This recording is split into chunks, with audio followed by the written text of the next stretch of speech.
Okay, so good evening, everyone. I'm Trisha, and this is, I think, we are usual, book review forum. So I welcome everyone for attending. I welcome everyone here, and I express my heartfelt gratitude for attending this listening session. And yes, I would like to begin with saying that this Wisdom Arcadia literary community, it started as a very a small idea, then it expanded, and now we are going forth with several strategies and everything to expand it even more. So yes, this book review forum is our main event, so we are extremely proud. And yes, so now I would like to call Sashi to take over the event. Thank you, Trisha. So I welcome you all again for this week's book review forum. And for the first review, Haripriya S. of Stella Maris College, Chennai, will be reviewing Jayakanthan's Gange Inge Pogirai in Tamil. All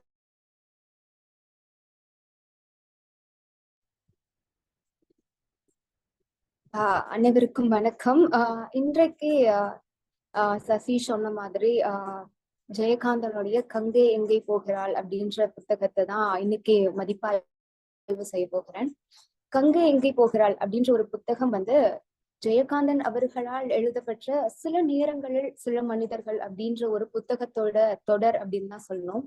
அதனால இன்னைக்கு இந்த புத்தக மதிப்பாய்வு கேட்டுட்டு இருக்க அனைவருக்கும் என்னுடைய ஒரு சிறிய வேண்டுகோள் என்னன்னா, இதே புத்தக மதிப்பாய்வுல 5வது வாரம் ஜெயகாந்தன் அவர்களுடைய சில நேரங்களில் சில மனிதர்கள் அப்படின்ற புத்தகத்தை மதிப்பாய்வு செய்திருந்தேன். அதோட தொடர்ச்சி தான் இந்த கங்கை எங்கே போகிறாள். யாருக்காவது சில நேரங்களில் சில மனிதர்கள் கதையை கேட்கணும், அதை தெரிஞ்சுக்கணும்னா அதை நீங்க அதுக்கப்புறம் போய் கேட்டு தெரிஞ்சுக்கோங்க.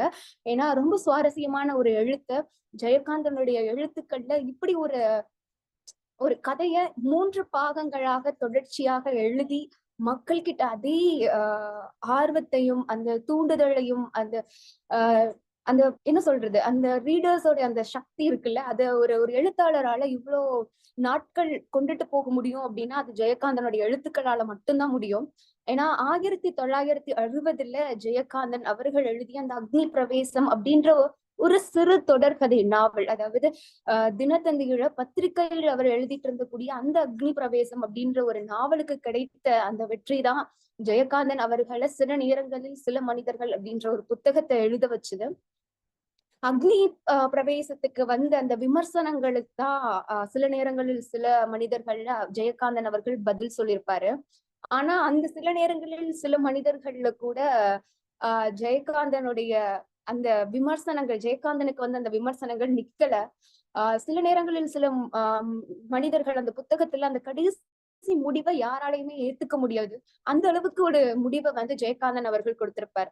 சோ அதை வாசிக்கும் போது எத்தனையோ வாசகர்கள் கண்ணீர் விட்டு அழுதுருக்கிறாங்க. எத்தனையோ பேர் ஜெயகாந்தன் அவர்களுக்கு மின்னஞ்சல் அனுப்பியிருக்காங்க, தபால் போட்டிருக்காங்க. லைக் சாரி, மின்னஞ்சல் கிடையாது, தபால்.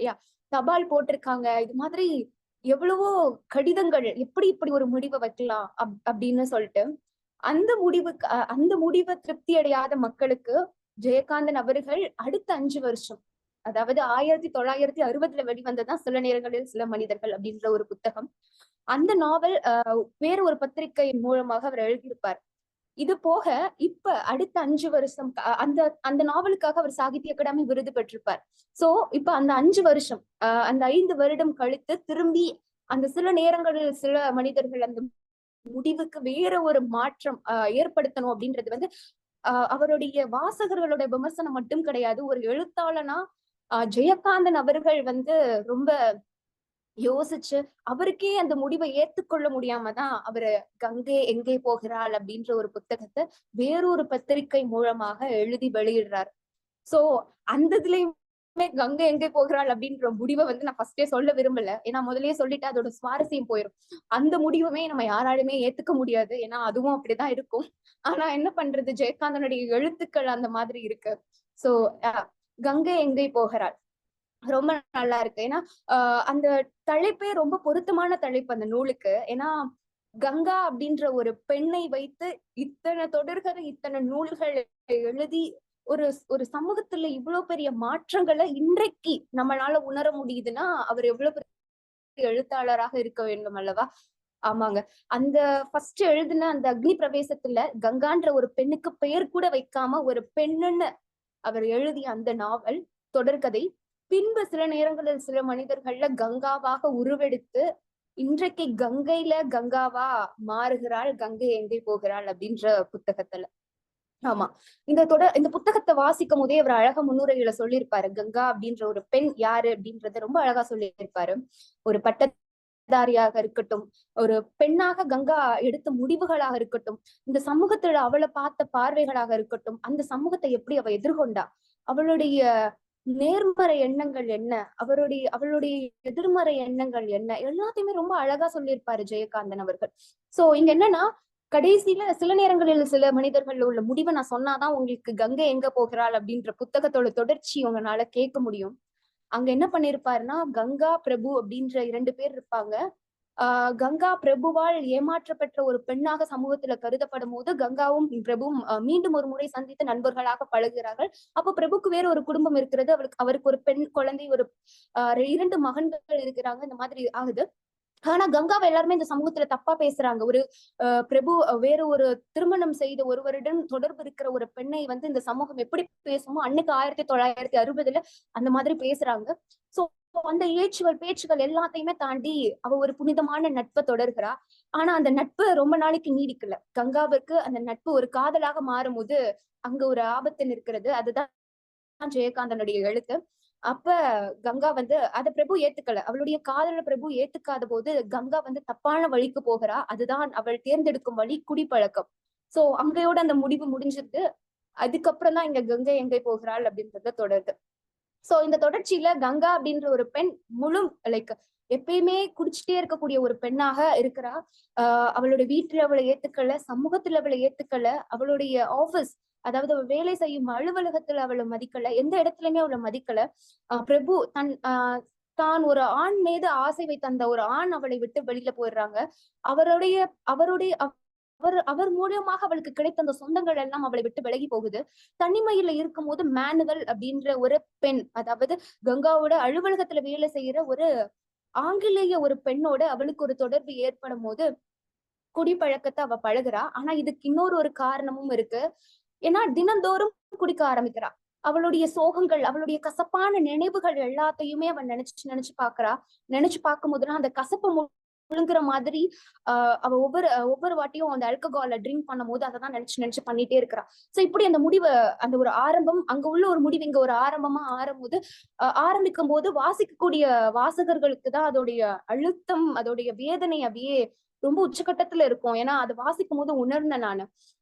சோ அந்த ஆல்கஹால் குடிச்சிட்டே இருக்கும் போது சொல்லிட்டே இருக்கிறா, ரொம்ப மோசமா இருக்கா. அவ நினைக்கிறா, இந்த உலகம் என்ன எப்படி பாக்குது, இந்த சமூகம் என்ன அப்படி நினைச்சிட்டு இருக்கு, இந்த சமூகம் எப்படி நினைச்சிட்டு இருக்கு, என்னுடைய பெற்றோர், என்னுடைய தாய் என்னை ஏத்துக்கல, என்னுடைய சகோதரன் என்னை ஏத்துக்கல, நான் அன்பா காதலா நேசிச்ச அந்த பிரபு கூட என்னை விட்டுட்டு போயிட்டாரு இப்படின்னு அவ நினைச்சு குடிக்கிறா.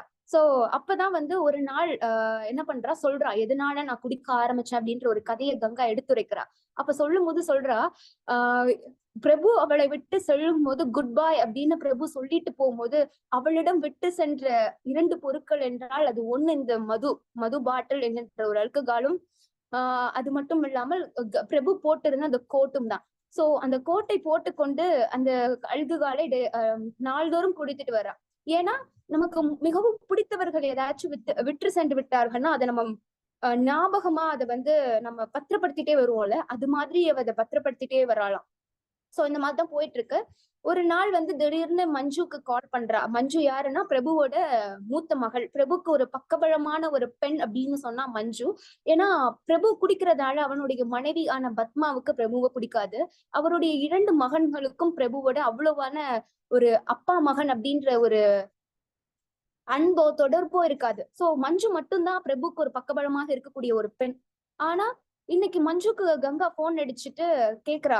உடனே மஞ்சுக்கு கங்காவோட குரல் கேட்டோன்னே, மிஸ் கங்கா சொல்லுங்க, எப்படி இருக்கீங்க, ரொம்ப நாளாச்சு உங்ககிட்ட பேசு அப்படின்னு சொல்லும் போது அங்க இருந்து பத்மா கேக்குறாங்க யாரு அப்படின்னு மஞ்சு கிட்ட. மிஸ் கங்கா பேசுறாங்க அப்படின்னு சொன்னப்ப கங்கா கேக்குறா, லைக் பிரபு எங்க அப்பா. உடனே மஞ்சுவே சொல்லிடுறா, அப்பா இங்க வர்றது இல்ல, அப்பா வந்து தனி வீட்டுல இருக்கிறாங்க அப்படின்ற மாதிரி மஞ்சு சொல்றா. ஏன்னு கேட்கும் போது, இல்ல அப்பாவுக்கும் அம்மாவுக்கும் சண்டை, அதனால அவங்க தனி வீட்டுல இருக்காங்க அப்படின்னு சொல்லிட்டு முடிச்சிடுறான். சோ அந்த கால் அதோட கட் ஆகுது. அடுத்த நாள் ஆபீஸ்ல போய் பார்க்கும்போது பிரபுவை பாக்குறா. அதே தோற்றம் எல்லாமே அதே மாதிரிதான், ஆபீஸ்ல உட்காந்து எல்லாம் பேசிட்டு இருக்காங்க. சோ கங்கா அப்ப என்ன பண்றா, அவளுக்கு ஒரு புது பழக்கம் இல்ல, குடி பழக்கம். அங்கேயும் போய் அவ குடிக்கிறா. அவ மனசுக்குள்ளே யோசிச்சுட்டு இருக்கா. ஏன்னா ஒரு பிராமண பெண்ணாக வாழ்ந்த, அன்றைய சமூகத்துல வாழ்ந்த ஒரு பெண் வந்து இப்படி ஒரு குடிப்பழக்கத்துக்கு அடிமையாயிருக்கான்னா அது ரொம்ப வித்தியாசமான ஒன்று. சோ ஏன்னா பிரபு அதிகமான குடிப்பழக்கத்துக்கு அடிமையாக இருந்தப்போ கங்கா ஒரு ஆள் தான் வந்து நீங்க குடிக்க கூடாதுன்னு தடுத்த ஒரு பெண் இன்னைக்கு பிரபுக்கு முன்னாடி குடிச்சிட்டு இருக்கும் போது பிரபுக்கு ரொம்ப ஆச்சரியமா இருக்கு.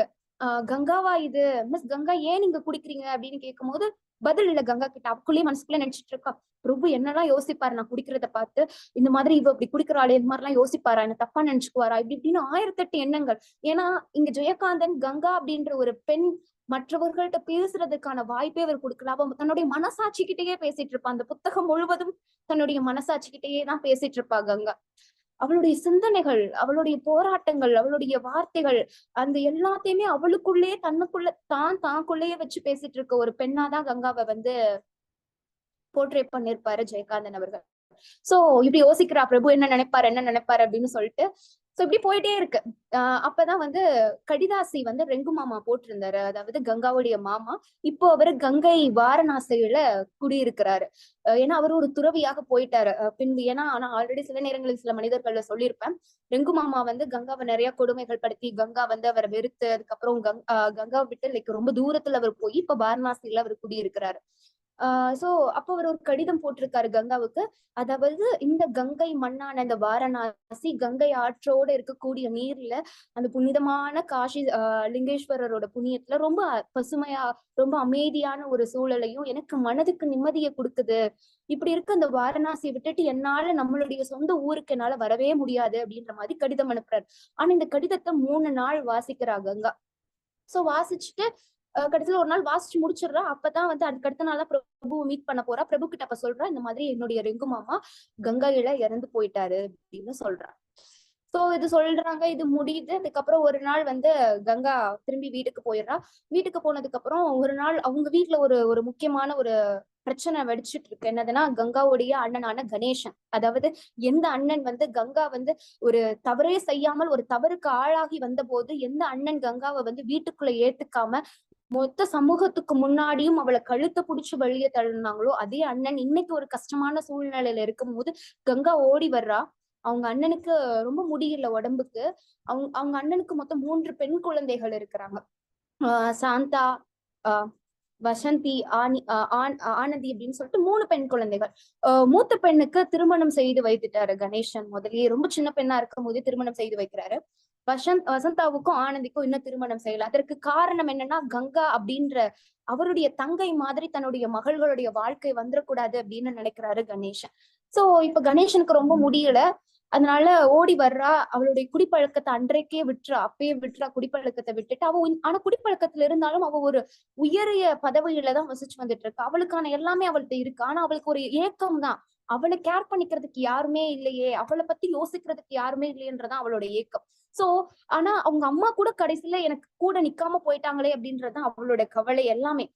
அதனால அவளே சொல்லிக்குவா குடிக்கும் போது எல்லா வாட்டியும், நான் எனக்கு இருக்கிறேன், நான் என்ன பாத்துக்குவேன், என்ன நான் கேர் பண்ணி நான் யாருன்னு இந்த சமூகத்துக்கு காமிப்பேன் அப்படின்னு அவன் நினைச்சிட்டே இருப்பான். சோ இன்னைக்கு குடிப்பழக்கத்தை விட்டுறா. அவங்க அண்ணனோட குடும்பத்தை பாத்துக்கணும்னு சொல்லிட்டு ரொம்ப அக்கறையா அரவணைப்போட பாத்துக்கிறா. ஏன்னா அந்த 3 பெண் குழந்தைகளுக்கும் கங்கா அப்படின்ற ஒரு அத்தைய ரொம்ப பிடிக்கும். அத்தை அப்படின்னு அவங்க அவங்க அம்மாவோட அத்தைய ரொம்ப மரியாதை கொடுத்து நடத்தக்கூடிய அந்த 3 பெண் குழந்தைகளுக்கும் கங்கா அப்படின்ற ஒரு பெண்மணியை ரொம்ப பிடிக்கும். சோ அவங்க அண்ணனுக்கு ரொம்ப முடியல, மூத்த பெண்ணுக்கு திருமணம் ஆகிவிட்டது. அதுக்கப்புறம் கங்கா வந்து என்ன பண்றா, அவங்களோட அண்ணன் பசங்களை வந்து ரொம்ப நல்லா பாத்துக்கிறா. அவங்களோட மன்னி, அதாவது அண்ணி வந்து எவ்வளவு சண்டை போடுவாங்க கங்காவோட. ஆனா இப்ப அவங்க அண்ணியும் வந்து கங்காவை ரொம்ப அரவணைப்போட பாத்துக்கிறாங்க. ஆனா அவங்க அம்மாவும் அதே மாதிரி மாறிட்டாங்க. சோ இப்போ ஒரு கூட்டு குடும்பமா, அழகான ஒரு குடும்பமா கங்காவோட குடும்பம் மாறிட்டே வருது. ஒரு நாள் கங்காவுடைய அதாவது அண்ணனோட பொண்ணான 2ஆம் பொண்ணான வசந்தாவை வந்து கல்லூரியில சேர்க்க போறாங்க. இங்கதான் வந்து எல்லாருமே ரொம்ப பரபரப்பா இருக்காங்க. கல்லூரிக்கு போறான்னு. அந்த பொண்ணு எந்த கல்லூரிக்கு போறான்னு தெரியுமா? எந்த கல்லூரி வாசல்ல கங்கா வந்து வேறொருவரோட கார்ல ஏறி போனாலும் அதே கல்லூரிக்கு. சோ அவங்களோட பெற்றோரான கணேசனுக்கும் அவங்களோட மன்னிக்கும் ரொம்ப பயமா இருக்கு. என் பொண்ணுக்கும் அந்த மாதிரி ஒரு சூழல் ஏற்பற்ற கூடாது அப்படின்னு எல்லாமே சொல்லி கொடுக்குறாங்க. ஏன்னா அன்னைக்கு கங்கா இருந்த காலத்துக்கும் இன்னைக்கு அந்த வசந்தா அப்படின்ற ஒரு பெண் குழந்தை வளர்ந்துகிட்டு இருக்க காலமும் வித்தியாசமான காலம். ரொம்ப ஒரு வருடங்கள் ஆகிவிட்டது. சோ அதெல்லாம் யோசிக்கும் போது கங்காக்கு பழைய ஞாபகங்கள்லாம் வருது. அன்றைக்கு அந்த கல்லூரியில் நடந்ததுல இருந்து அவளுக்கு எல்லா ஞாபகங்களும் ஓடிட்டே இருக்கு. வேகமா அவங்க அண்ணன் இந்த பெண் குழந்தை இருக்கால வசந்தா ஓடி வந்து தன்னோட அத்தை கிட்ட, அத்தை நான் ஆசீர்வாதம் பண்ணு அப்படின்னு அவ சொல்றா. அவங்க அத்தை சொல்றா, என்னடி நீ என் கால்ல ஆசீர்வாதம் வாங்குற, போய் அண்ணா கிட்டையும் மண்ணிக்கிட்டையும் வாங்க, போய் பாட்டி கிட்ட வாங்க அப்படின்னு சொல்லும்போது, இது இல்ல நான் உன்கிட்டதான் வாங்குவேன் அப்படின்னு சொல்லிட்டு அந்த பெண் குழந்தை வந்து அழகா அவளோட கால்ல ஆசீர்வாதம் வாங்குவா. இத பாத்துட்டு இருக்கையில கங்காவோட அண்ணனான கணேசனுக்கும் அவங்களோட மண்ணிக்கும் அப்படியே அழுக வரும். அழுகையும் சந்தோஷமும் கலந்த ஒரு இது. ஏன்னா அவங்களுக்கும் தெரியும்ல, பழையது என்னது, இன்றைக்கு என்னது, புதுசா என்ன நடந்துட்டு இருக்கு அப்படின்னு எல்லாமே தெரியும்ல. சோ அழுகுறாங்க 2 பேருமே. ராமலிங்கம் அப்படின்ற கார் டிரைவர் வந்து காரை ரெடி பண்ணிட்டாரு. வேகமா ஓடிட்டே இருக்காங்க 2 பேரும். கார்ல ஏறி போய் பாட்டியும் வசந்தாவும் ஓடி போய் கார்ல ஏறி உட்கார வச்சு பாட்டி வந்து எல்லாமே சொல்லி வழி அனுப்பிச்சு வைக்கிறாங்க. கங்கா காருக்குள்ள ஏறினோடனே அந்த பழைய ஞாபகங்கள் எல்லாம் திரும்பி ஓடிட்டே இருக்கு. உடனே வசந்தாட்ட கூப்பிட்டு அழகா சொல்றா, வசந்தா இனிமேல் நான் டெய்லி உனக்கு கார் அனுப்பிச்சிருவேன், நீ அந்த கார்ல ஏறி வந்தா போதும்.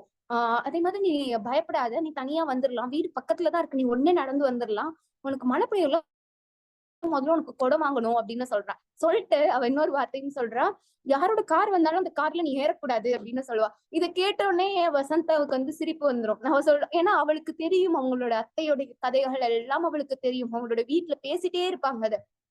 அவங்க அப்பா பண்ண கொடுமைகள் எல்லாமே அந்த குழந்தைக்கு தெரியும். ஏன்னா இன்றைக்கு இருக்க குழந்தைகள் வந்து எவ்வளவு புத்திசாலியான குழந்தைகள்ல அததான் அன்னைக்கே ஜெயகாந்தன் அவர்கள் அழகா எழுதியிருப்பார். சோ அந்த குழந்தை ரொம்ப அழகா பேசுவா. அதெல்லாம் ஒன்னும் ஆகாது, நான் ரொம்ப விவரம், நான் எல்லாமே பண்ணிடுவேன், கரெக்டா வந்துருவேன் அப்படி இப்படின்னு சொல்லுவா. சோ இவளே மனசுக்குள்ள நினைச்சிட்டு இருக்கா, சரி இன்னைக்கு இருக்க குழந்தைகள் இப்படி இவ்வளவு அறிவா இருக்காங்க, நான் வேற பினாத்திட்டு இருக்கேன் அவகிட்ட இந்த மாதிரி விஷயங்கள் எல்லாம் சொல்லிட்டு அப்படின்னு கங்கா சொல்லிட்டு உள்ள போறா. உள்ள போகும்போது அவளுக்கு ஞாபகம் வருது ஆர்கேவி. அவளுக்கு ரொம்ப பிடித்தமான எழுத்தாளர், அந்த கல்லூரியோட லைப்ரரியன், அந்த கதையை எழுதக்கூடியவர். சோ உள்ள போறா.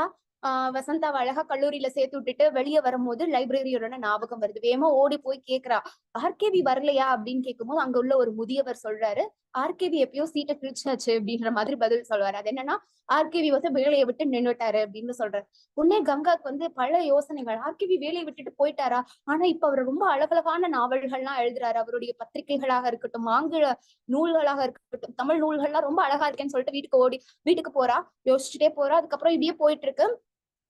ஒரு நாள் வந்து அதுக்கப்புறம் இந்த இந்த சூழல் அங்கிட்டு போயிட்டு இருக்கும் போது பிரபு உங்க வீட்டை விட்டே காலி பண்ணி ரொம்ப தூரத்துக்கு யாருக்குமே தெரியாம ஒரு இடத்துக்கு போயிடுறாரு. இந்த மாதிரி அந்த சைடு ஒரு சூழல் நடந்துட்டு இருக்கு. ஒரு நாள் வந்து தீபாவளி வருது. அந்த தீபாவளி பண்டிகைக்கு காலையில எந்திரிச்சு தலையில எண்ணெய் வச்சு அந்த மாதிரி குளிக்கும் போது, ஏன்னா பிராமண குடும்பத்துல அது ரொம்ப ரொம்ப அழகா ஃபாலோ பண்ணுவாங்கல்ல. நான் வந்து இங்க காஸ்ட் எதையுமே மென்ஷன் பண்ண நான் அந்த இதை வந்து குறிப்பிடல. லைக் அந்த நூல்ல குறிப்பிட்டதான் அப்படின்னு நீங்க சொல்றேன். சோ அங்க அழகா அந்த பிராமண குடும்பத்துல அழகா காலைல எந்திரிச்சு அந்த மாதிரி அந்த பாரம்பரிய சம்பிரதாயம் எல்லாமே அழகா பண்ணிட்டு வர்றாங்க. கங்கா மட்டும் இன்னும் அவளுடைய அறையில இருந்து எந்திரிக்கவே இல்லை. அவ முழிச்சிட்டு இருக்கா. அந்த வசந்தான்ற பெண் குழந்தை ஓடி போய், அத்தா எந்திரி, நான் புது ட்ரெஸ் எல்லாம் போட்டுட்டேன், நீனும் புது ட்ரெஸ் போடணும்ல, எந்திரி அப்படின்னு சொல்லும் போதுதான் கீழ இருந்து அவங்க அம்மா கத்திட்டே இருக்காங்க, இவ எப்பதான் எந்திரிப்பா, எல்லா வேலையுமே முடிச்சாச்சு. ஒண்ணு கேக்குறா, கங்கஸ்தானம் முடிச்சாச்சா அப்படின்னு எல்லார்கிட்டையும் கேட்கும் போது அந்த பெண் குழந்தை சொல்றா, நாங்கெல்லாம் கங்கஸ்தானம் முடிச்சு அழகா ட்ரெஸ் பண்ணியாச்சு, நீ ஒரு ஆள் தான் இன்னும் பண்ணல அப்படின்னு சொல்லிட்டு. அப்பதான் தீபாவளி நாளிதழ் வந்து அவங்க வீட்டு வாசல்ல விழுது. பால்காரர் பெல் அடிக்கிறாரு. உடனே இந்த வசந்தா என்ன பண்றா, நாளிதழ் எடுத்துட்டு வந்து அவங்க அத்தை கிட்ட கங்கா கிட்ட கொடுத்துடுறா. அவ்வளவுதான் முடிஞ்சிச்சு. ஏன்னா கங்காவுக்கு ஆர்கேவியோட எழுத்துக்கள் ரொம்ப பிடிக்கும். தீபாவளி நாளிதழ்ல ஆர்கேவியோட ஒரு நாளிதழ் வந்திருக்கும். அது வாசிக்கும் போதுதான் தெரியுது அது ஒரு கதை. அந்த கதை வந்து இன்னொரு இடத்துல ரிலேட் ஆகும். அது எங்கன்னு நான் சொல்றேன். அந்த கதையை முழுமையா வாசிக்கிறேன். அந்த கதையில என்னன்னா ஒரு ஒரு ஆண் ஒரு குழந்தைய வந்து தத்தெடுத்து வளர்க்கிற மாதிரியான ஒரு கதை. ஓகே. சோ அதை முடிச்சுட்டு என்ன பண்றா, வெளில எந்திரிச்சு வர்ற அந்த கதையை முழுசா ரீட் பண்ணி முடிச்சுட்டு கீழே உங்க அம்மா கத்திட்டே இருக்காங்க. ஓடி போறா கங்கா, சொல்றா நான் வந்துட்டேமா, வந்துட்டேன் ஆர்கேவியோட கதைகளை நான் படிச்சு முடிச்சுட்டேன், அதனால நான் கீழே வந்துட்டேன் அப்படின்னு சொன்னோன்னே அவங்க அம்மா ரெடியா நிக்கிறாங்க.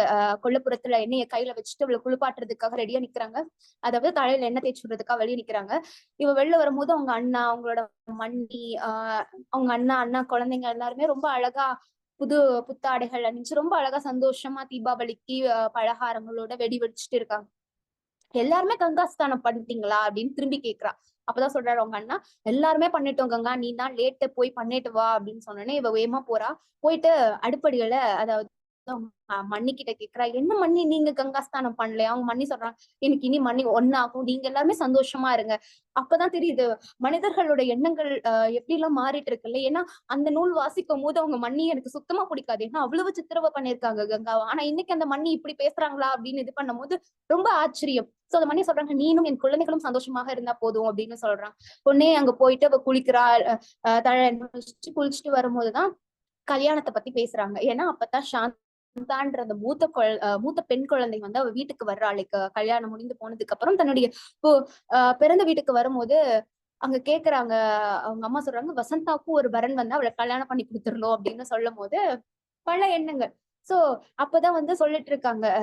அப்ப வசந்தா சொல்றேன், நான் நாளை கல்யாணமே பண்ணிக்க மாட்டேன், எனக்கு கல்யாணமே வேணாம் அப்படின்னு சொல்றா.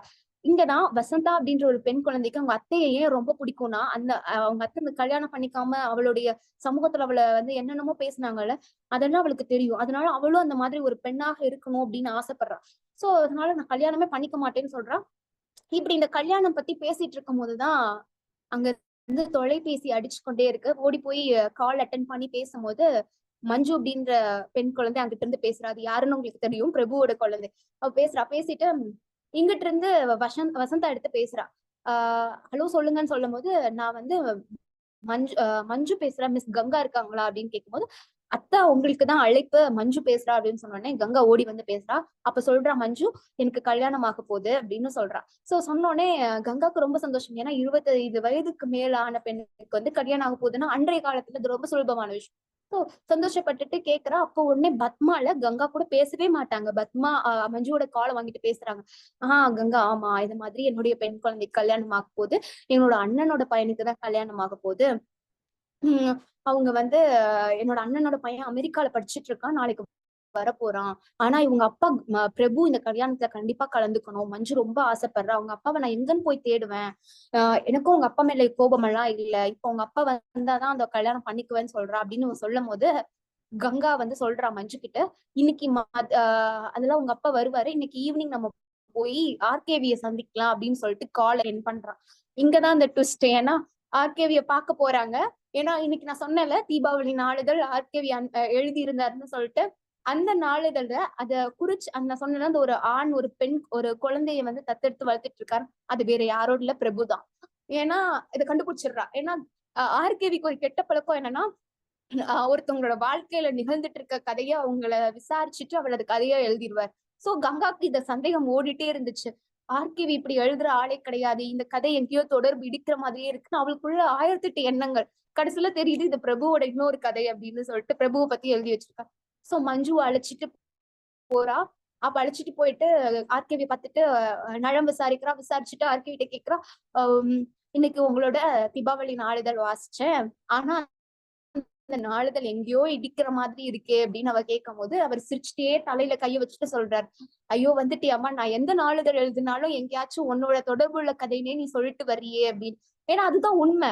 கங்காவை பத்தியும் ஒரு நாள் நாளிதழும் கங்காவே அதை வாசிக்கும் போது தன்னுடைய கதையை ஆர்கேவி எழுதியிருக்கிறாரு அப்படின்னு அவளுக்கு தெரியும்.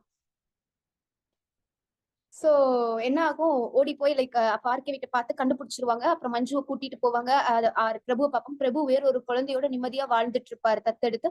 அதுக்கப்புறம் பிரபுவை வந்து திரும்பி கூட்டிட்டு வருவாங்க. கல்யாணத்துக்கு வருவாங்க. மஞ்சுவோட கல்யாணம் நடக்கும். இது மாதிரி எல்லாமே சுலபமா முடிஞ்சிடும். அதுக்கப்புறம் கடைசியில பிரபு கங்கா 2 பேருமே வந்து கங்கையை நோக்கி பிரதிஷ்டம் செய்வாங்க. கங்கைக்கு போயிருவாங்க. சோ இப்படி போய் வாழ்ந்துட்டு இருக்கும் போது அங்க ரொம்ப புனிதமான இடத்துல ரொம்ப சந்தோஷமா வாழ்ந்துட்டு இருக்காங்க. எல்லாமே போயிட்டு இருக்கு. இங்கதான் வந்து என்ன நடக்குதுன்னா, கங்கை ஆற்றுல ரொம்ப சந்தோஷமா வந்திருக்காங்க. தினமும் கம்ப ராமாயணத்தையும் கங்கை ஆற்றுல வரக்கூடிய தண்ணியும் கம்பராமாயணம் பாட்டையும் பாடிட்டு இருக்கும்போது தேவாதிரம் தேவாமதுரம் மட்டும் இருக்கு அப்படின்னு கங்கா அதை வந்து சொல்லிட்டு இருப்பா. சோ இந்த மாதிரி பாடிட்டு இருக்கும்போது ஒரு நாள் வந்து பெரிய பண்டிகை வருது கங்கையில. சோ விடிய காலையில எந்திரிச்சு போகும்போது தனியா எந்திரிச்சு கங்கை ஆற்றுல ஸ்நானம் பண்றதுக்காக போறா.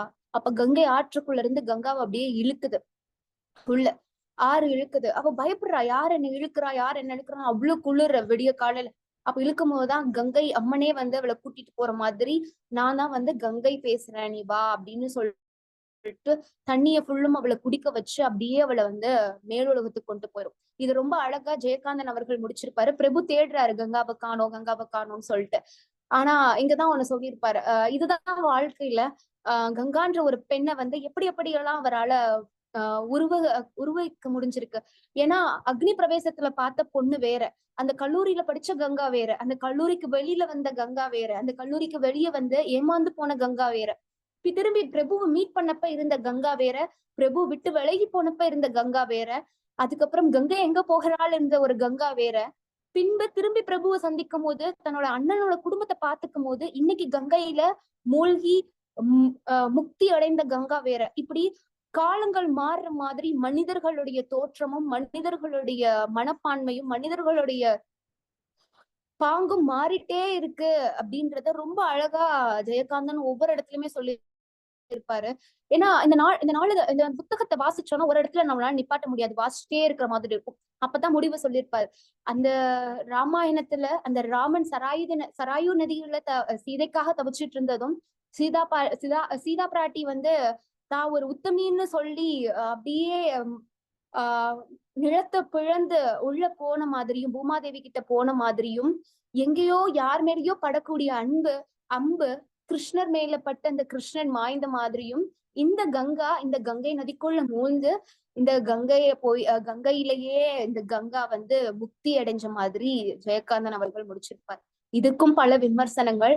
ஆனா எனக்கு என்ன ஒரு சந்தோஷம்னா, நான் அந்த அந்த முடிவு வந்து ரொம்ப மோசமா இருந்துச்சு, அதுக்கு இந்த முடிவு எவ்வளவோ பரவாயில்ல அப்படின்றது என்னுடைய அபிப்பிராயம். ஏன்னா இந்த கங்கான்ற பெண்ணு எனக்கு தனிப்பட்ட விஷயத்துல நிறைய விஷயங்களை கத்து கொடுத்திருக்கா.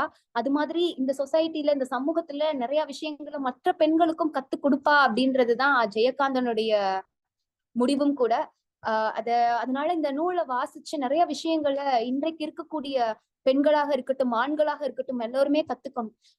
ஏன்னா என்னைக்குமே நம்ம பார்க்கக்கூடிய ஒரு மனிதர் இதே மாதிரி இருக்க மாட்டாங்க. அவர்களுக்கும் பல பல கட்டங்கள் இருக்கு வாழ்க்கையில.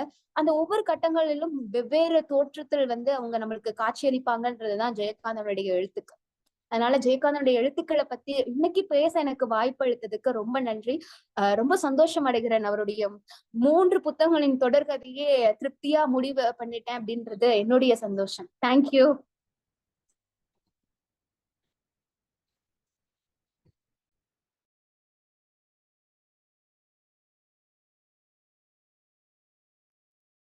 Thank you, Haripriya. That was a beautiful review. Romba vandu detailed with all the details and very clear vandu explain பண்ணிருக்கீங்க. And if anyone has any queries or questions, you can post it to Haripriya now. Yes, Harinath. Hello, Haripriya. So நீங்க வந்து ரொம்ப அழகாவே explain பண்ணிருந்தீங்க அந்த plots அப்புறம் அந்த characters எல்லாமே. சோ அதோட இது வந்து பார்ட் 2 மாதிரி தானே நீங்க வந்து சொல்லிருந்தீங்க, அதோட கண்டினியூவேஷன் அப்படின்ட்டு. சோ அது நம்ம அப்படி எடுத்துக்கலாம். ஆனா பார்ட் 2 கிடையாது. சில நேரங்களில் சில மனிதர்கள் வேற ஒரு புத்தகம், கங்கை எங்க போகிறாள் அப்படின்றது வேற ஒரு புத்தகம். சோ அத சில நேரங்களில் சில மனிதர்கள் அந்த நாவல்லயே வந்து இந்த கங்கா அதுக்கப்புறம் என்ன ஆனா அப்படின்னு சொல்லிட்டு அதுக்கு லீட் வந்து கொடுத்திருந்தாங்களா இல்ல?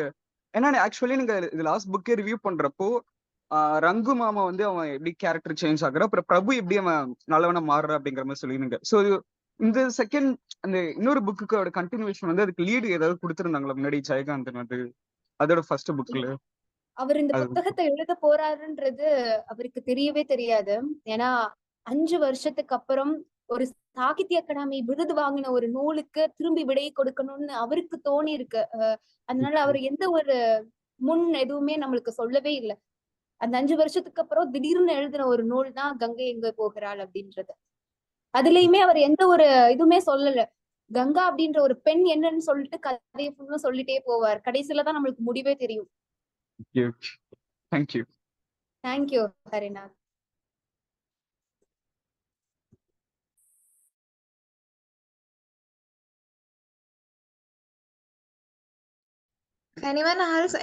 If anyone has any else queries, you can post it to Haripriya. She'll be ready to answer.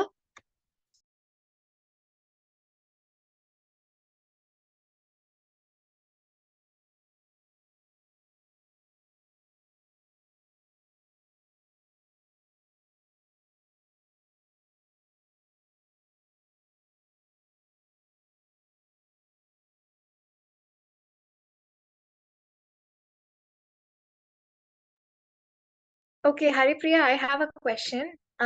You told that the character of Ganga is very, I feel like alone, and நீங்க சொன்னீங்க she converses with her own psyche, right?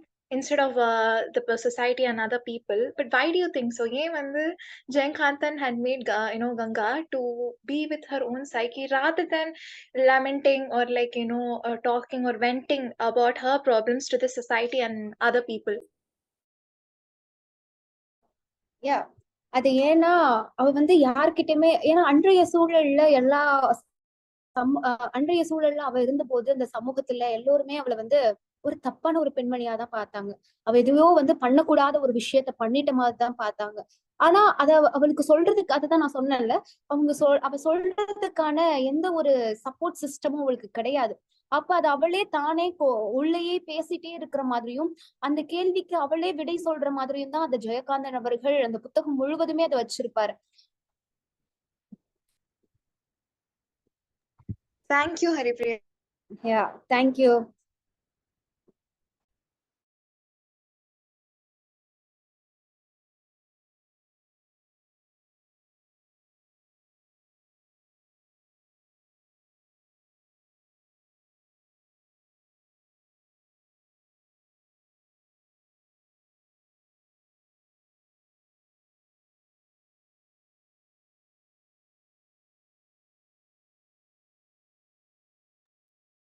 Now we'll be moving on to our next reviewer, that is Renta Philomena from Stella Maris College of Chennai. She'll be reviewing J.K. Rowling's Harry Potter and the Philosopher's Stone.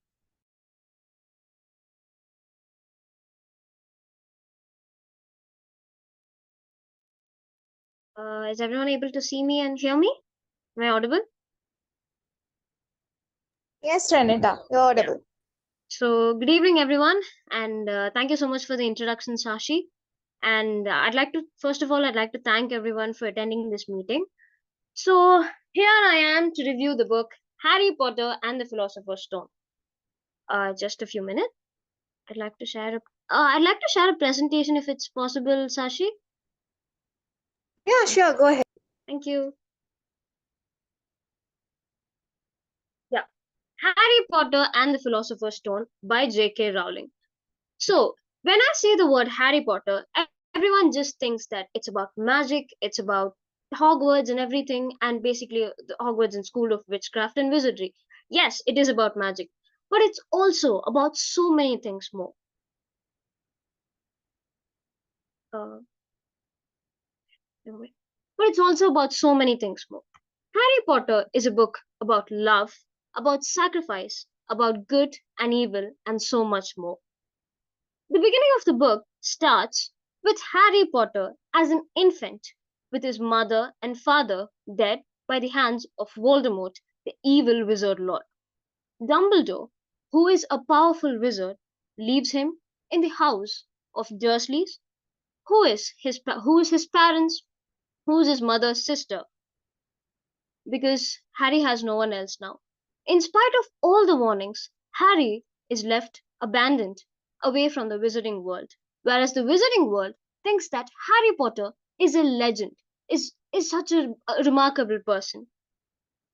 10 years later, we see a 10-year-old Harry being abused and remarked and bullied by Dudley, his own cousin, and also his own uncle and aunt.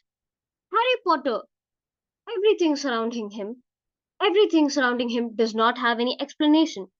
Unexplainable things keeps happening to him. His aunt who keeps cutting his hair, but somehow his hair keeps growing. His cousin who keeps beating him up, but suddenly he ends up on the top of a kitchen roof. And for things like this, Harry was punished. From a very young age, Harry was told that his parents had died in a car crash, and he was not shown any photographs, pictures, or anything of his mother and dad. Harry wishes silently, secretly in his heart, for a way that he could get out of the hellhole that is the Dursleys. And suddenly, on his 11th birthday, Harry has his prayers. Harry has his prayers fulfilled. On his birthday, Harry goes to a zoo, which also happens to be Dudley's birthday. They, albeit a bit reluctantly, take him to the zoo, wherein an other thing happens to Harry. He, while watching one of the snakes, finds out that he can understand what the snakes speak. Eh, Baffling, right? So was Harry. But what did put him in trouble was that the snake, after conversing with Harry, released the glass and released itself. And obviously, Harry got in trouble with the Dursleys.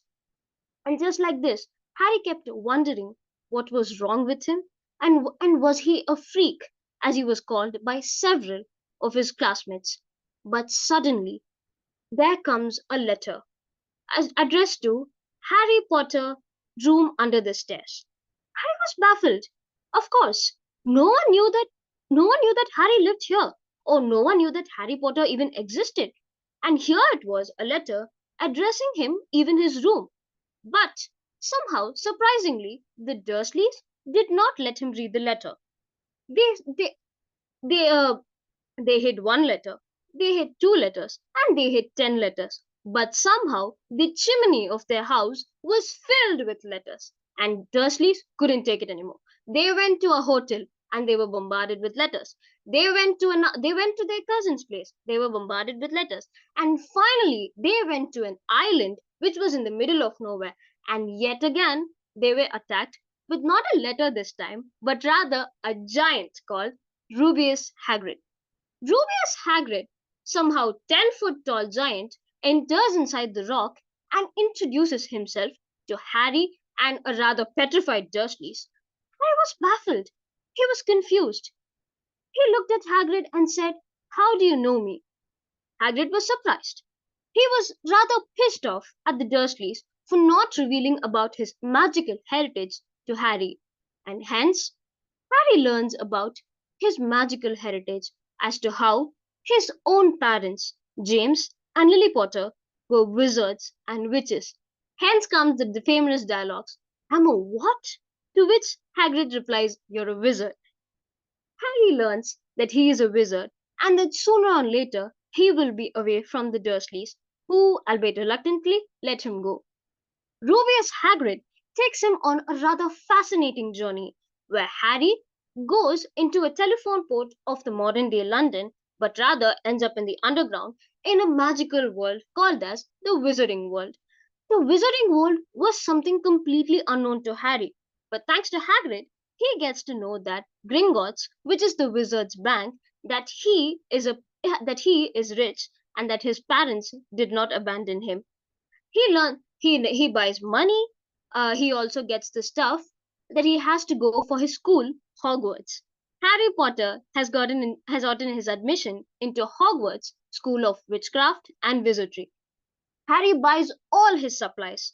When Harry goes to buy his wand, the wand maker remarks that the wand that Harry had chosen, the wand that has chosen Harry is rather special. It's something a spoiler. I'll not reveal it to you now. And hence, Harry has all his stuff now, and he goes back. After a month, finally, it's time for Harry to go to Hogwarts, and he ends up in the platform. But sneakily, the platform's name is 3 by 4, which is non-existent. And the Dursleys kept laughing at Harry, and were honestly quite revealed that he would be off. But Harry finds out a rather plump woman who was hovering over her children, telling them to not cause any trouble in the school, and to take care of his little brother. Harry rather timidly went and asked that if they're going for Hogwarts too. The woman, who ends up none other than Molly Weasley, welcomes him and lets him go right into a tunnel. When he enters the stone, he doesn't end up hitting himself in the head, but rather he ends up into the magical world of Hogwarts train. He goes and he ends up making friends with Ronald Weasley. Ronald and Harry become friends instantly, wherein he also meets Draco Malfoy.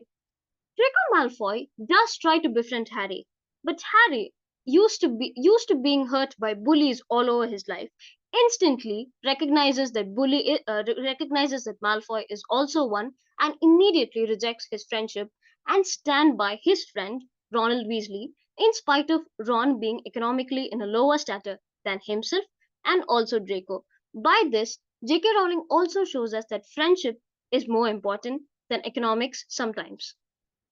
And then later, as the story progresses, Harry learns that he is quite the celebrity, as the evil dark wizard Voldemort, you know who, was defeated by him, but no one knows how, except Dumbledore, but that's a secret for another time. And Harry goes on and he is bombarded with wishes and mostly stares. And then later on he gets accustomed to Hogwarts, and rather albaitly gets accustomed to Hermione Granger. He is put into Gryffindor house. The Hogwarts has four houses: Gryffindor, Ravenclaw, Hufflepuff, and the rather evil Slytherin, in which Malfoy is put in, obviously. Harry is a Gryffindor, which is known for bravery. And finally, during Halloween, Malfoy, being the menace that he is, challenges Harry to a midnight duel with no one's knowledge. And Harry, being the brave dude that he is, goes to the duel. But obviously, Malfoy, being the sneaky Slytherin that he is, fools him, and Harry ends up being out of his dorm room, out of time, and he ends up being punished. But also in this duel, we also learn that Harry is also a parcel mouth who can understand what snakes tell. And later on, Harry is punished as he was out of his dorms, and the punishment is that he has to go to the Forbidden Forest, which is full of magical beasts and creatures and whatnot dangerous creatures, with Rubius Hagrid, the keeper of Hogwarts. He, along with his friends Hermione Granger and Ronald, go into and end up being saved by a censure. There, Harry learns a very important thing, that there's a thing called a philosopher's stone. The philosopher's stone is a tool which many people are seeking because it also gives us no illness and also resurrects people. Harry decides that he has to know about these things, being the curious one he is. Later on, he also forms a bond with Hermione Granger, as he saves her from a troll in the dungeon during Halloween. The three form a bond, and here on go on about conducting ruckus around the campus. On Christmas, Harry does not want to go to the Dursleys. Ronald, being the best friend of Harry Potter that he is, stays with Harry rather than spending it with his own house. Now, being the celebrity that Harry is, Harry ends up getting a lot of gifts. But there was one thing in peculiar. He ends up getting he ends up getting an invisible robe, in which when he puts it on, he becomes invisible. Harry could only think of the mischief that he could cause with this with this robe alongside with him. But and time goes on, and Harry gets to learn about a lot of things during his time in Hogwarts, wherein finally he gets to know that the professor Severus Snape hates him. But Harry could not understand for the life of him why. Whenever Snape looks at him, somehow the scar in Harry's head keeps hurting him. But one thing that Harry doesn't realize is whenever Snape is looking at him, he is also nearby Professor Quirrell, who always wears a turban, which he suggests that was to protect from vampires. But what's the reality in that turban? I'll tell you later. Harry is also selected into Quidditch, which is also a very famous game in the wizarding world. Harry is also selected as the youngest snitchers in the wizarding world. Now was his very first match. It was Gryffindor against Slytherin, so it had to get tough. And Harry, in spite of being clueless, in spite of being untrained, but obviously he wins the match. But with a little twist. The snitch ends up in his mouth as he swallows it. And later on, Harry is once again regarded as the celebrity of Gryffindor and also of Hogwarts once again. And by the end, Harry learns that Voldemort, the evil wizard who tried to kill him as an infant, is somehow present in Hogwarts now. No one knew how, no one knew where he's present, or no one knew how he was even still alive because it was regarded that Voldemort was dead 10 years ago. Harry sought out to solve this mystery. He goes on to the tunnel. He goes on to underground where he learns that Voldemort is present. Harry goes. He defeats Neville. He defeats Neville, who, in spite of his timidness, stands up to his friends. Harry, Hermione, and Ronald Weasley finally solve the chess match that is present for them to go to the final stage. They solve it by Ronald sacrificing himself and gets hurt. In that particular chapter, Hermione Granger tells us a very important quote. She tells that friendship and bravery is sometimes more important than being physically strong. And later, Harry goes on. Finally, alone, he gets into a confrontation with Voldemort, who is none other than Professor Quirrell, the stuttering professor himself.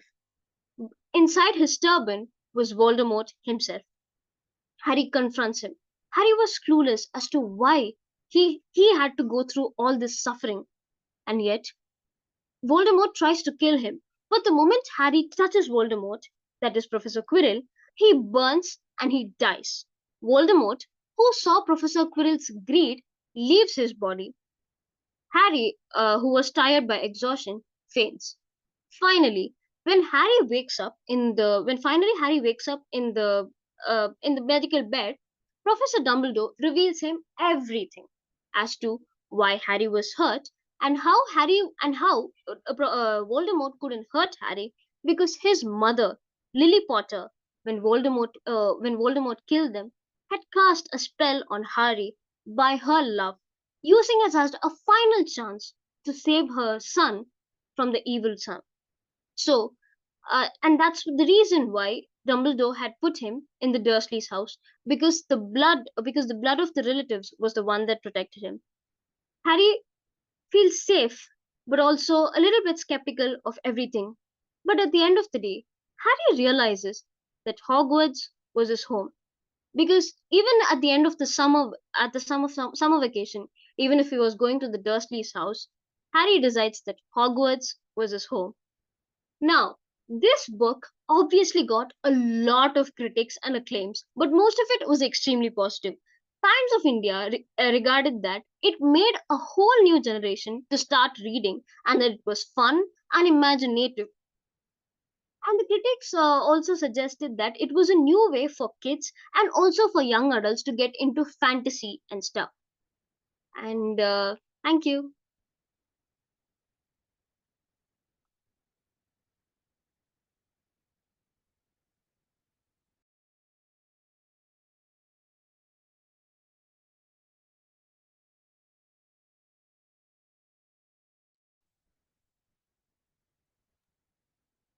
Thank you, Renita. And if anyone has any queries or any doubts, you can post it to Renita now. Hi, Renita. This is Jay Krish. First of all, I'd like to congratulate on your review. I really love the uh, way you narrated the whole thing. But yeah, here's my question. So, firstly, I would like to point out that I've neither read any of the books of the Harry Potter books, or nor have I watched any movie. So, my question is, Harry Potter is just commonly associated, or it is interpreted as a children's book. Now, my question is that whether is it beyond that? Does it have any deeper or any larger message? Like, for example, you look at the book, The Little Prince, the French book. So yeah, so does it just end as a children's book, or do you think it has a deeper connotation? Thank you so much for the question, Jai Krish. And no, it's not just a book for kids. It does start out as that. And I'm not sure if you know, it is a series of books. The books are of seven. The first few books starts as kid friendly because Harry himself is a kid. He's 11, as I had mentioned.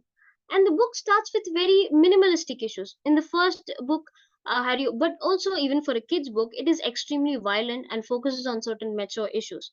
But as Harry grows on, the audience along with Harry, they also grow too. The more he learns about himself, the more he learns about what his purpose in life is. I think a lot of people resonated with it, which is why Harry Potter is still relevant even if the book was released in 1997. uh does that answer your question, Krish? Partly, yes. Maybe I'll have to read and find out, I guess. Thank you so much. Yeah.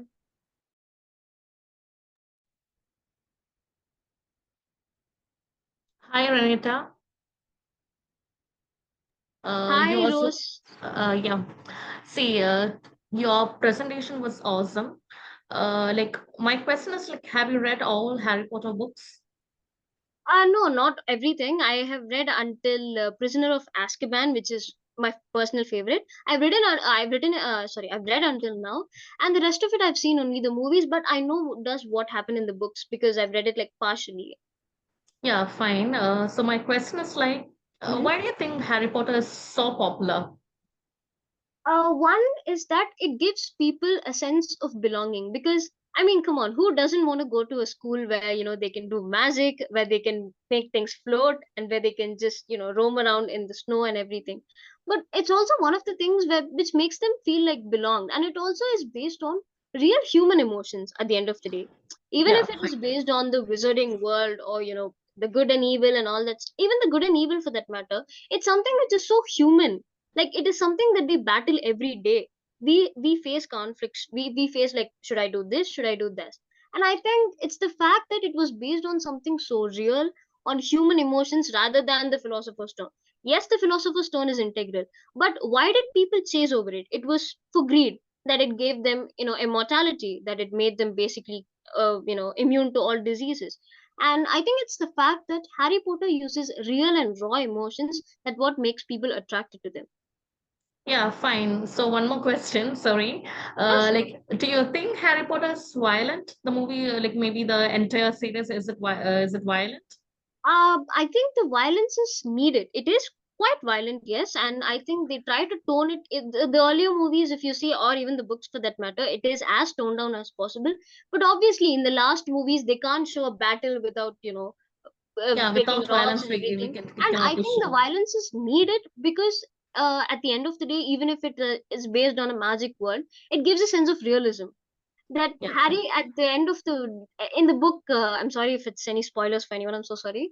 When the book ends, the Deathly Hallows, the last book, Harry is exhausted after the war. He's extremely tired, but what he says is, Dobby, can I get a sandwich, please? Because it's human. I mean, you exhausted and he feels hunger. So I think the realism, in spite of the small, the grandeur of magic, the little emotions is what makes Harry Potter special. Okay, fine. It's very good to see that you guys kind of discuss Harry Potter at this forum. For the fact is that Harry Potter has made an entire generation read short fiction or maybe fiction. See, for Jay Krish, for the question like whether Harry Potter is like, is it children's fiction or is it like expands more to a bigger audience? The answer is that are you familiar with Game of Thrones? You know Uh, the fandom of Game of Thrones, right? See, yeah, when this see, I am a 90s kid, so I would like to say that when Harry Potter was kind of released, the amount of fandom, the hype for Harry Potter was so high that people used to wait for the editions.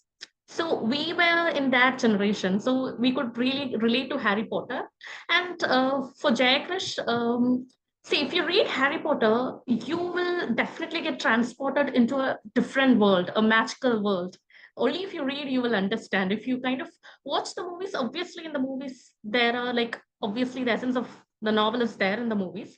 But even then, it's only when you read, you would get that feel, how you get transported into a different world altogether. So being myself a Harry Potter fan, I'm so glad that Renita had presented on Harry Potter. And one advice for Renita is that you should read the entire series. I know that you know the entire story, but even then, you should read the entire series or entire 7 books. That would give you a good insight, or as well as maybe when you watch movies, you kind of miss out on many things. Only when you kind of read it, you will get to know the psyche of all the characters, why such character behaved so, why see, people often see, I have seen like there are like very fandoms wherein yeah, there are like fan bases like wherein people used to comment that Hermione and Harry should go together. There was like when we were kind of growing up, we had seen it like people were kind of shipping for Harry and Hermione, but they never understood that Harry and Hermione, like, they were really good friends. See, only if you read and only if you read it very deeply, you will understand what that work is capable of. And one more info, this particular work, that is Harry Potter, this was banned in UK for some point of time because it kind of promotes witchcraft. That was the allegation against Harry Potter. But even after that, even though it was released in 1997, this work is still kind of popular, and this is also kind of prescribed in university syllabus. I think I think it's in Kerala University syllabus for BA English or something, under the topic popular culture. This particular text is kind of prescribed. That is the significance of this particular text. It is not just a children's literature. It is a text. It's a text that is kind of popular, as well as that has created a reading habit throughout the world. It is not just UK or it's not just the Europe. The entire reading habit has been changed by the release of this particular text, Harry Potter. So if you want to study the viewership, or if you want to study the reading habit of a particular generation, or how a particular text can have influence on the pop cult, I think the one best example is Harry Potter. Okay. Thank you, Renita. Thank you for the beautiful presentation. Yeah, thank you so much.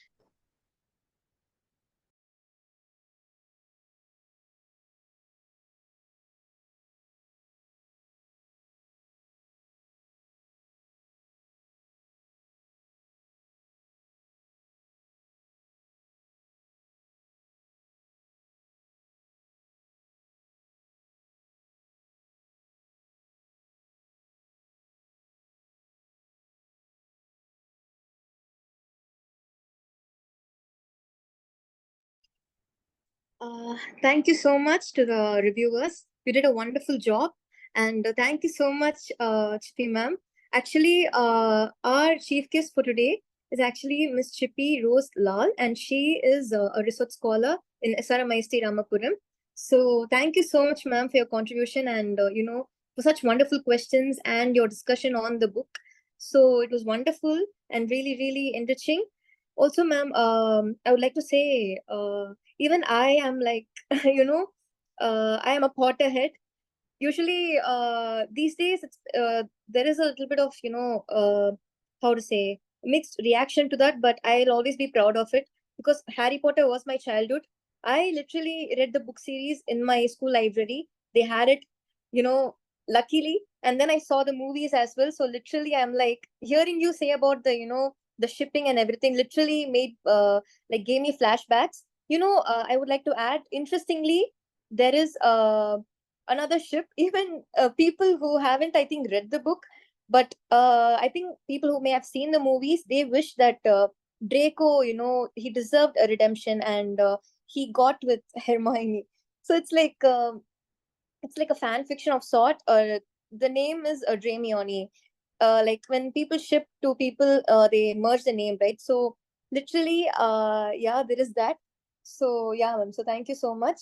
Now I would like to also say that the review done by Hari Priya on Jayakandan's Gange Inge Pogiral, it was so wonderful. And like நீங்க சொன்ன மாதிரி அந்த காலத்து சொசைட்டில it was so patriarchal, and she was also from a Brahmin family, right? So it's like double madangu rombo orthodoxa they'll be there, and it's like there's like a dual marginalization. It's like the society-லயும் வந்துட்டு she's ஒதுக்கப்படுறாங்க. அவங்களோட பிராமன் அவங்க ட்ரெடிஷன்னாலையும் like she's getting even more ஒடுக்கப்பட்டு ரொம்ப she goes through a lot when it was not even her fault. I think she was a victim in a way. And this book Gange Enge Pogiral, I think it's like, how to say, நல்லா poetic-ஆ இருந்துச்சு. அதாவது she literally her end Ganga நதியிலே வந்துட்டு she is like she submerges and just goes with it. It's like அவளோட வாழ்க்கை வந்துட்டு அங்கே முடியுது. So ரொம்ப ரொம்ப like I said poetic-ஆ ஒரு it's like a proper ending. அதாவது முன்னாடி I think அந்த புக்லயே வந்துட்டு it was an open end, right? There was an ambiguous ending. அதாவது how to say, she goes into trouble, she gets alcoholic, and அது ஒரு மாதிரி அப்ரப்டா முடிஞ்சிருக்கும். பட் இட்ஸ் லைக் ஒரு ப்ராப்பரா I don't think there was an ending, right? It was an open-ended ending. So இந்த கங்கை எங்கே போகிறாள் வந்துட்டு they have explored. அதுக்கப்புறம் என்னாச்சுன்றதையும் வந்துட்டு they have explored indirectா அந்த கேரக்டர் பிரபு மூலியமாவும் அண்ட் கங்கா மூலியமாவும். அது வந்துட்டு கொஞ்சம் வருஷம் கழிச்சு நடக்குதுன்னு I guess. So it shows எந்த அளவுக்கு லைக் ஒரு எப்படி சொல்றது, ஒரு டைம் படி குரோனலாஜிக்கல் ஆர்டர் படி போறாங்கன்றதை விட இட்ஸ் லைக் ஒரு எபிலோக் மாதிரி. In books they have epilogue, right? Prologue, epilogue. அந்த மாதிரி இது ஒரு சீக்குலா நீங்க இல்லைன்னு சொன்னாலும், ஐ மீன் அதாவது டைரக்டா இல்லைன்னு சொன்னாலும், it's like we get that ஒரு ஓகே கங்கா வந்துட்டு இப்படி வந்துட்டு அவங்களோட வாழ்க்கை முடியுது அப்படின்ற மாதிரி we get that ending. So thank you so much, ரொம்ப அழகா இருந்துச்சு. And Renita, you did a wonderful job with the review. And to be honest, your narration was so damn good. I was listening to each and everything, and when you were saying that, I visualized all of it, and both how I felt about the books and the movies, both of it like merged together. So literally I really loved it. And thank you so much for doing the review. Okay. And Thank I also you. love your accent, the way your diction, the way you speak, the way you express. It was very good, very enthusiastic and very positive. So thank you so much. And yeah, now I would like to formally welcome Miss Chippy Rose Lal to you can share your thoughts, ma'am, further on the reviews done on both the books.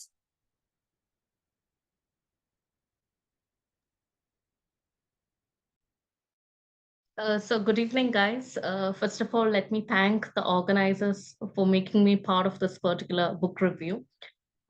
First, regarding Haripriya, see, I don't understand Tamil that much. Okay, so when you were kind of saying, I kind of got that this is like a story. It's about a girl called Genga, and it's somewhat kind of not stereotypical, because Genga is a person who is is a lady who is alcoholic, right? Right, Haripriya? Is she Yes, here? ma'am. Yes, ma'am. Yes, Yes. ma'am. See, see, I don't understand it completely, the entire story, but even then, see, to present a character who is alcoholic, that to a woman who comes from a Brahmin family, that to in 1970s, I guess, uh, that's kind of compelling, because usually the women characters are kind of portrayed very submissive, or they're not very portrayed as a very independent. So when Jaykant kind of portrayed, or the writer kind of portrayed in such a way, uh, like it gives an opportunity for women to express herself. Maybe when a person has a love failure, man can express it. Man can be drunk and he could like roam around the world, and he can sing sad songs, and he can say anything about his love failure. But for a woman to do that, it takes courage, and in order for a writer to depict such a character, it itself is very courageous. So your presentation was awesome, Haripriya, but the thing is that because of the language barrier, I cannot completely get what you were saying. But even from the bits of Tamil that I understand, this is what I understood from your review. It was damn good. It's fine. And there is one thing about your presentation. See, you had a lot of excitement when you were kind of presenting it to this particular like when you were kind of presenting. So I'm grateful that I'm being part of this, as well as I would like to see a bunch of people who are actually interested in reading. See, because you kind of read it during the digital age. See, when I was growing up, see, maybe, I'm like a 90s kid, as I've told you earlier. When I was growing up, see, reading was our only form of entertainment. Like, wherein, see, we had like smartphones in 2015-16. That is the time when smartphones were like kind of very popular, and almost everyone was having smartphone. But before then, we didn't have smartphone. So we kind of relied on books. We kind of, for entertainment, for whatever it is, we kind of read on books to get more info. So it's so wonderful to see you that there is a reading community who likes to discuss on novels and who likes to do book reviews. That is kind of wonderful to see. And one more thing regarding Harry Potter, that is from, I have already told to Renita Filona, that is a wonderful presentation. I think you should, almost everyone should see Harry Potter. See, you should see it for how the writer could transport a person from an ordinary world to an imaginary world, like the power of words, rather than for the content of the content of the novel, that is Harry Potter. It is for the choice of diction that she uses, like J.K. Rowling uses, and how she kind of articulates the words. If you're a young writer who is an aspiring writer, who wants to study stylistics, or who wants to see the choice of diction that the writer use, I think Harry Potter is like a best fit for you, for the fact that this has moved a popular audience, or this has pulled a lot of people into reading, for that particular fact. And people were asking like whether Harry Potter is a kind of a children's read. Like, see, I'm not I'm not again kind of calling on Jay Krish, but the point here is that, see, rather than being a story of friendship and good versus evil, it's also a universal story wherein a young boy, it's like a buildings roman, wherein a young boy matures himself into an adult. Like, the story kind of spans from his 11 year to 17 or 18 year. That is the time span. But even then, that is the most transformative years. That transformative years has been discussed in Harry Potter. What all he kind of undergoes, and what is, if you ask, or is there any literary significance to the work Harry Potter, you can say that there is much more to it. Like, maybe if you are familiar with that, Muggles versus the pure blood. See that the conflict of being under the superiority complex is always there in Harry Potter. Like, one group of people feel that they are much superior. Like, for example, the pure blood, who are like from the legacy of the witch and wizards, they kind of feel that they are much of a pure blood. And the other people who are born to the like the ordinary people or ordinary human beings, they are kind of considered as the muggles. See, even then, that kind of a superiority issues, or that internal conflicts has been seen in, is there in Harry Potter. Okay, now coming to my, see, I would like to share my screen. This is my reading list. Sharing is not turned on, so I think, Trisha, can you allow me to share the screen? Sure, ma'am. Sure, ma'am.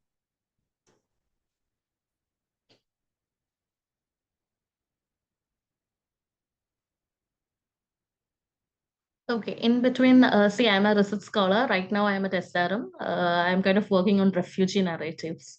So if anybody is interested in refugee narratives, you can always ask me. It's fine. Okay, just wait. Yeah.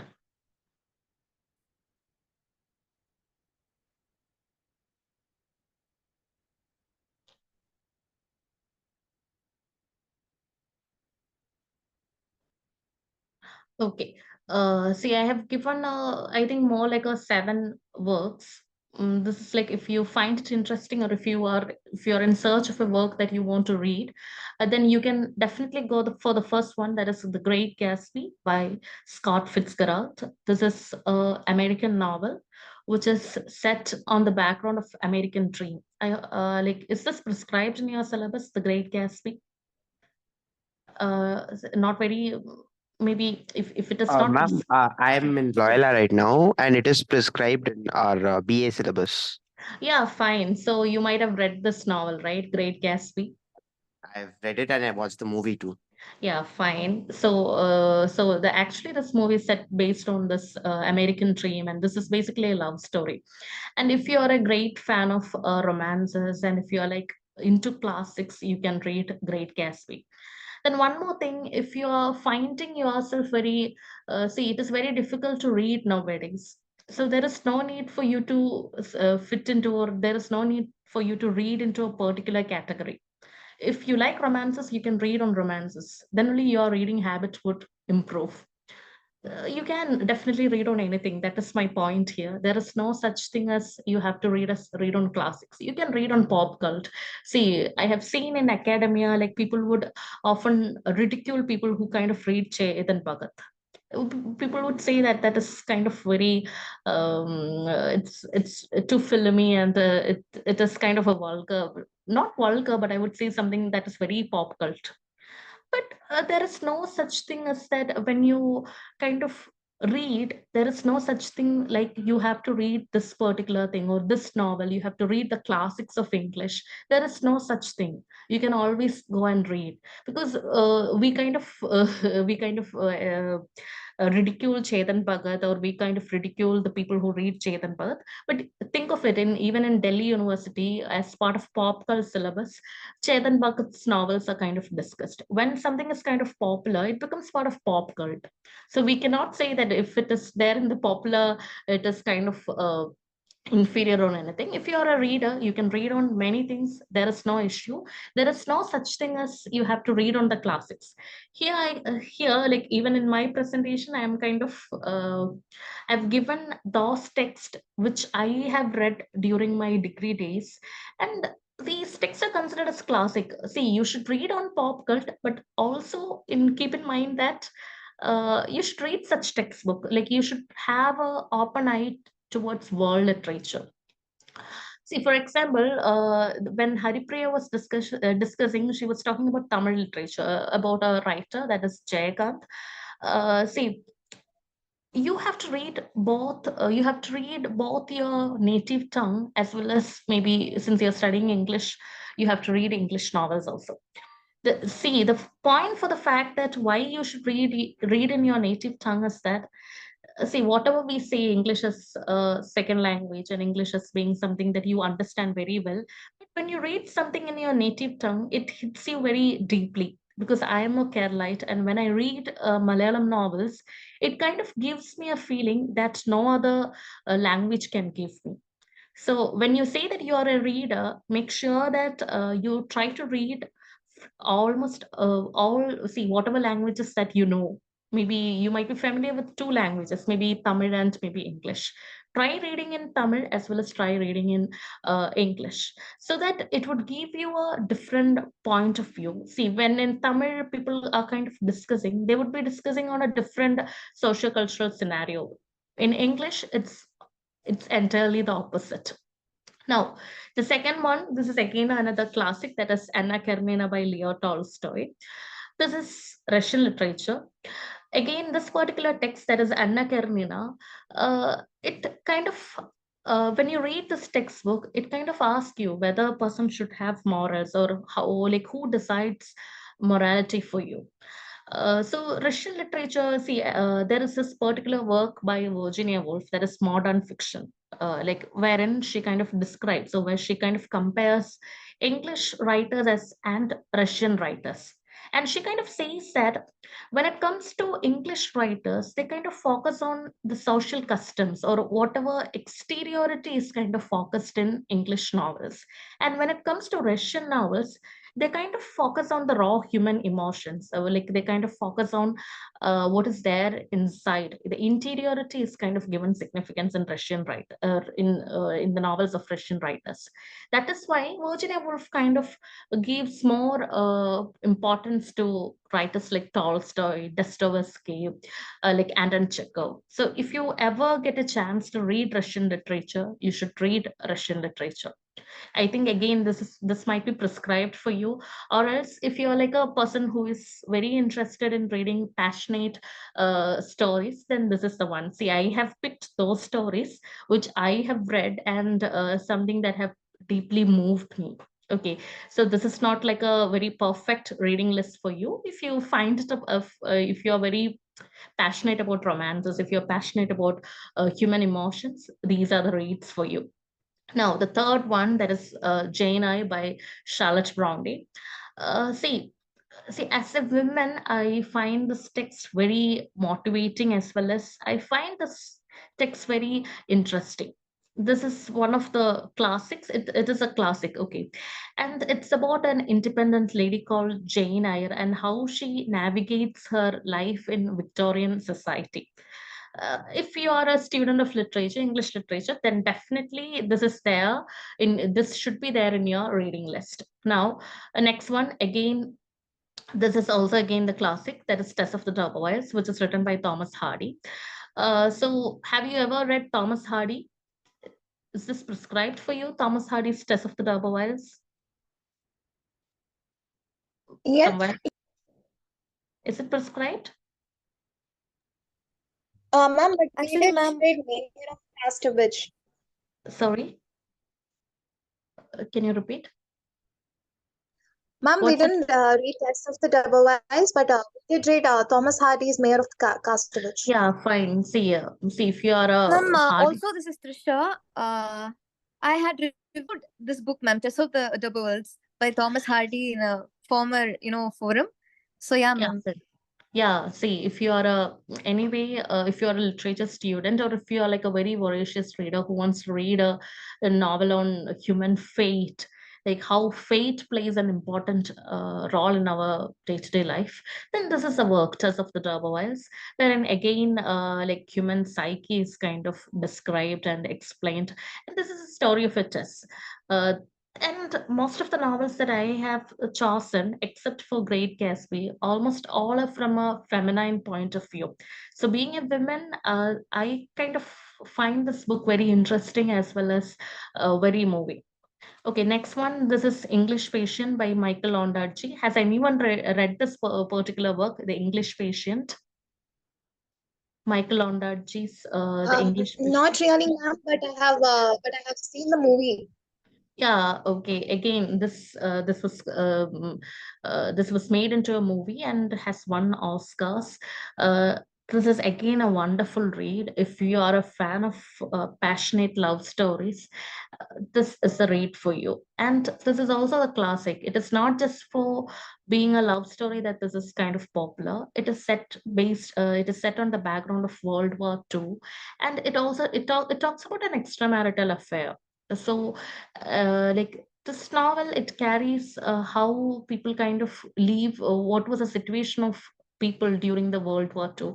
So if you want to get like a brief idea regarding how people used to live during the World War II, this is the text for you. See, like it is narrated as, I think there is a kind of a metafiction there, a story within the story.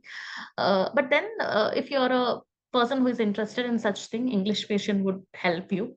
Then I have included two texts, which is from my native tongue, that is Malayalam. One is Benjamin's The God Days. Nowadays, this is kind of very popular because this was made into a Malayalam movie, that is Aadu Jeevitham or God Life. Like this novel, I think it was published much, I don't remember the exact year, but when I read it in the Malayalam, it was a wonderful read. So if you ever get the chance, try exploring other literatures also. See, you might be reading Tamil and you might be reading English. Along with that, try reading novels and literature from other literatures also. I'm not just saying world literature. Maybe you have other regional tongues like Bengali, Malayalam, everything. You can try reading it. If there is an English translation, you can always try reading. Even for maybe there would be a Tamil translation also. It's a wonderful text, and it's about how a person survives through the desert, and like how he was treated as a slave and how he uh, kind of gets back to his normal life. That is the story of Benjamin. And now, finally, the work that I have chosen is My Story by Kamala Das. Again, a wonderful read. It's actually an autobiography by the very feminist poet, that is Kamala Das, in which she talks about her life, wherein it's mostly a semi-autobiography. It cannot be considered as her entire autobiography, but then wherein she talks about the problems of being a female writer, whatever she has encountered during her lifetime, or whatever what other she has openly discussed about things which were not that very openly discussed on, which were kind of frowned upon during that particular time.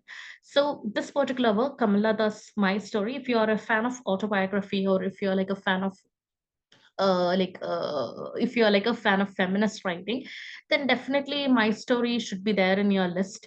And it's a wonderful read. It kind of changes your perspective regarding how like a female writer thinks.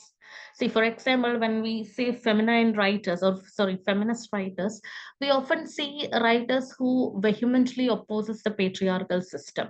Here in Kamala Das, the difference here is that she is so feminine, and she has all this feminine qualities. She has all those urge for the lover, and she has all those feminine qualities in her. And even in spite of having all these things, she also resists, or she also voices her opinion, or voices against patriarchy. So try reading My Story if you're a fan of autobiography, and if you're a fan of feminist writing. So that is the end of my that's the end of my presentation. So if you have any doubts, you can ask me. This is like something. Okay, this is my reading list. This was the novels that I have read during my college days, and this I have found it very interesting. So if you have any queries, you can ask me now.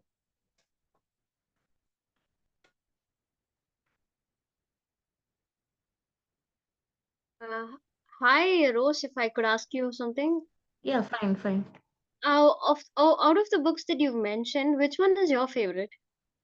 Your personal favorite? Because I've seen the movie versions of everything, but the book I'm yet to read them. So, Uh, yeah, see, I cannot say that I have a personal favorite, because as Haripriya told when in her description of the character Genga, wherein you can see a different versions of Genga at every point of time. The same way when I was growing up, see, I had like at one particular point, I would have this is my favorite. See, when I read My Story, I thought this is going to be my personal favorite. See, later, I think later I read Great Gatsby. See, I always thought that maybe a feminine point of view would be my favorite thing, or something that would always attract me. But then, see, when I read Great Gatsby, I was attracted by Great Gatsby too. Somewhere, maybe it can be the narration or something like that. Maybe later on, as I read more novels, sometimes it gets into my personal favorites. Sometimes it kind of falls into the oblivion. But even then, at each point of time, I think my reading list keeps on changing, as well as my personal favorites also keeps on changing. So if you ask me if I'm a Harry Potter fan, yes, I'm a Harry Potter fan. So if somebody asks me, are you a Twilight fan? If you have read Twilight series, see, I'm a Twilight fan. Okay. Then nowadays, if you ask me, I have read Game of Thrones recently, like not completed. If people ask me, are you which is your favorite novel? See, at this point of time, whatever I'm reading, and uh, if it kind of captures my attention, that is my favorite thing, I would say. Yeah, that is sense. I cannot say that I have favorite novel. See, all these are my favorites because I'm a Game of Thrones fan. I'm a classic fan. I'm a fan of detective fiction. If you ask me, do you like Sherlock Holmes? Yeah, I love Sherlock Holmes. So I cannot find a book that is like my very personal favorite. All these are my personal favorites. Whatever I read, it becomes part of my reading list. Okay. I I hope think it answers your question. I feel like I'm talking to a mirror because I feel the exact same things at times. And also, Rose, if you could tell me any, suggestions that I could improve on in my reviews. Yeah, your review was awesome, and no, it is fine. But then no, it's fine. I don't have any suggestions for you. It was good. I It think the was point that you said about, people, just rebucking everything that is popular culture. Even when I had said that, I was doing Harry Potter, everyone was like, "You're doing Harry Potter. You're doing a kids movie in like such a big forum." But I feel like you giving me the confidence that, the things like this, because it is so like near and dear to everyone. Like people love this, and I think that that gave me the confidence, and personally I'd like to thank you for that, because it Okay. made me feel validated that I'm not just being childish, and that No, it is. How can somebody say that one's personal favorite may not be? It can differ. Maybe one is a fan of detective fiction, or maybe one is a fan of romances, or one is fan of crime thrillers. The personal choices vary, and when we kind of discuss, see, this was part of a popular cult. Okay, this had made an impact on the society. So literature, when we talk about literature, literature always mirrors the society. So this is all part of literature, whether we can maybe categorize it as popular culture, or maybe we can categorize it as children's literature. All this forms literature. So see, we are all living in a society wherein we should be inclusive of everything.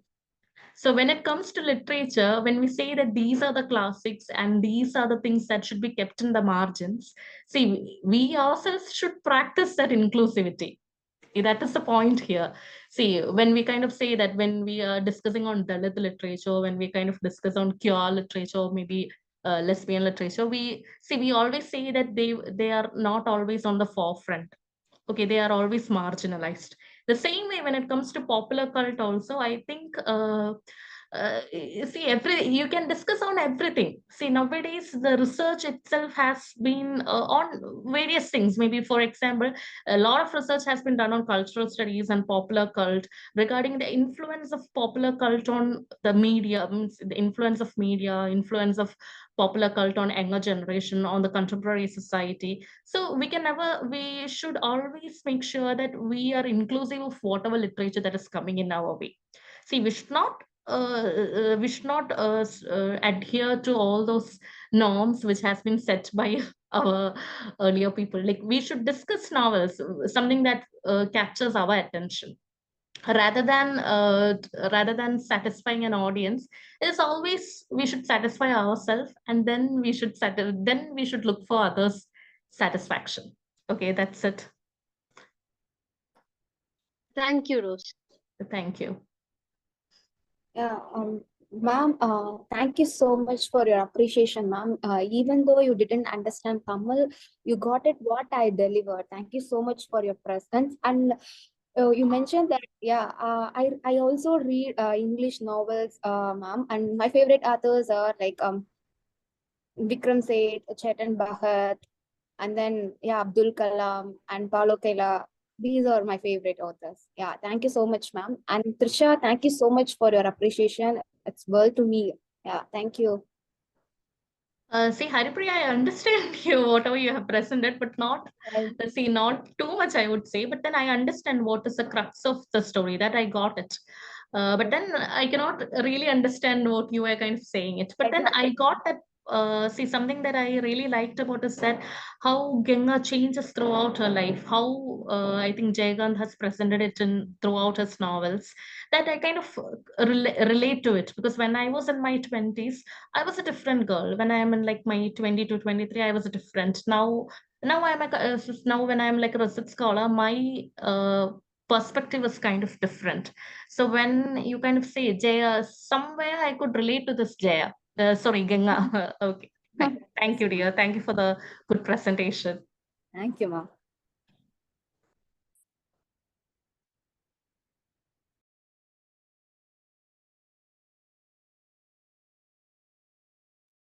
I want to thank everyone for joining this forum, and I'd like to first appreciate both of the reviewers. You did a wonderful job, and personally, I liked how there was a difference of variation in the extent of books that you both reviewed, from social realism that Haripriya handled very beautifully, where a woman's stereotypes and stigma has been broken by the author in such a age where this Brahmanical ideology of women was being very prominent at that time. Jayakantan, as an author, has deconstructed all those stereotypes and stigmas, and we can understand the plight of the women. I really loved this book, and I will definitely try reading it, but I'm not very much familiar in Tamil. And I also loved, Renita's Harry Potter. But I have watched those movies, but I never, try reading it because I'm not much of a fictional reader. I'm much more into non-fiction. And I loved your storytelling, the pacing, the words, the diction, just like Trisha said. And I'd also like to say that I hope other people, in this forum come up with much more insightful and, exciting reviews like this.